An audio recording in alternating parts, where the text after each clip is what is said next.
Let's bring in CBS News Chief Political Analyst John Dickerson. John, thank you so much for being here because there's a lot to unpack. Much has been made about Biden's comments. The White House is in total damage control. It's whether there was an apostrophe S, his supporters garbage, that it was, or supporters plural as garbage. What is your take, and what will be the impact? Just what the Harris campaign wanted to be talking about is apostrophes. It's quite a gift from the old boss at the end of the campaign. But is it really, from a political matter, from a political standpoint, is it going to matter? Is there a voter who's going to take umbrage at these remarks, get so offended, and then rush to the polls, who wasn't already going to the polls in the first place? Now, in terms of the distraction, the point I made at the beginning, Harris would like everybody focused on her closing arguments to the extent that this kind of takes over the news cycle for the morning. That's not what they wanted. More proof of why Joe Biden was a candidate they were worried about having to be at the top of the ticket. So it's not what you want, but I don't know in the end if this really... Also, by the way, if you want to get in an insult comparing contest with the top of the Republican ticket, that's not a conversation that Donald Trump will come out of well. So I think this is one of those things that gets covered in a campaign, but I'm not sure of the practical effect it's going to have on voters. I'm also not sure what the practical effect of the MSG, the Madison Square Garden rally on Sunday, is going to be on voters. The comedian makes this joke. It goes around the world. It's called racist. Donald Trump calls it a love fest. Where does it all end up with voters?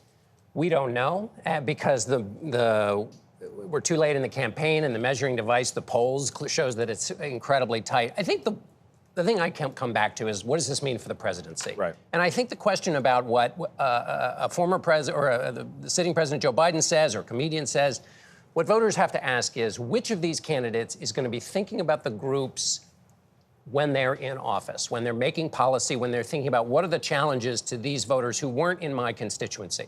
Which of the two candidates is going to do that, is going to think about the lives of those people? Is it going to be Kamala Harris or Donald Trump? That's where, leave the gaffes aside, that's what it seems to me is the presidential question to ask about these two moments. As both candidates lay out their closing arguments in two very different ways, what do you see as the defining themes for both candidates? Well, Harris, let's start with the vice president's remarks on Tuesday night. We have to step back for a minute because, we're talking about closing arguments, we're talking about gaffes in the end of a campaign.